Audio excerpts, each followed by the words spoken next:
Well, we've been on the outskirts of Kyiv for a large part of the day, getting an idea of the devastation in that area. But we are headed back to Kyiv now because after reports of a fairly significant Russian missile attack somewhere in this region, apparently on some sort of a military plant, that's the claim made by the Russians, there are also air raid sirens which have now been sounding in Kyiv itself and in some other parts of this area. Now, this is an important development because it comes right after the Ukrainians managed to sink the flagship of the Russian Black Sea Fleet, the guided missile cruiser, the Moskva. And this is very much seen to be a retaliatory attack, and there have been statements now which have come from Moscow where they are saying that they will step up their offensive, including on the capital Kyiv, in the event that there are any further offensive operations carried out by the Ukrainians. They point to a couple of instances when Ukrainian forces have attacked Russian territory. Of course, the Ukrainians will not admit to any of their military details or their operations, and that's broadly expected. Nobody would really want to talk about that. But at this stage, there is a great deal of, there is an element of tension building. That is this really the start of what everybody expects, the next phase of this particular conflict, which is expected to be in the south and the east of this country. But air raid sirens now over Kyiv.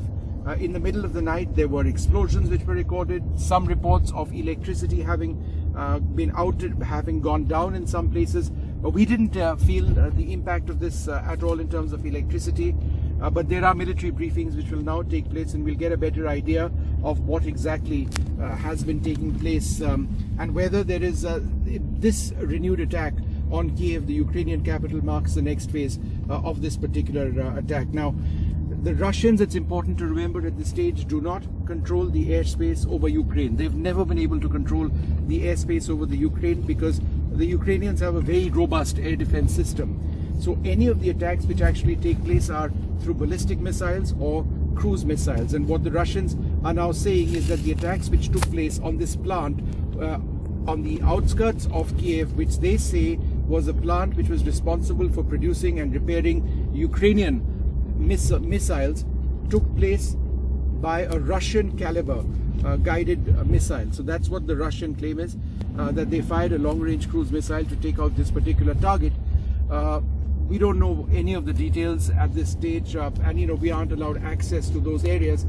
But it is a significant development, and it comes, as I mentioned, just on a day in which the Russians themselves confirmed the loss of the Moskva, that capital warship, in the single biggest loss of a large military naval platform since the 1982 Falkland Islands War between Argentina and the United Kingdom. The Moskva, no ordinary ship, more than 12,000 tons, with a very heavily layered defensive system, including a variant of the S-300 surface-to-air missile system, which is designed to intercept incoming anti-ship missiles. Evidently, all the layers of the defensive system of that warship, the Moskva, failed, and at least two Ukrainian Neptune anti-ship missiles actually penetrated that. So the attacks which have now taken place, in the Kyiv area, seem to be a retaliation for that. But there is public anger, we are told, building up in Moscow. It's been reported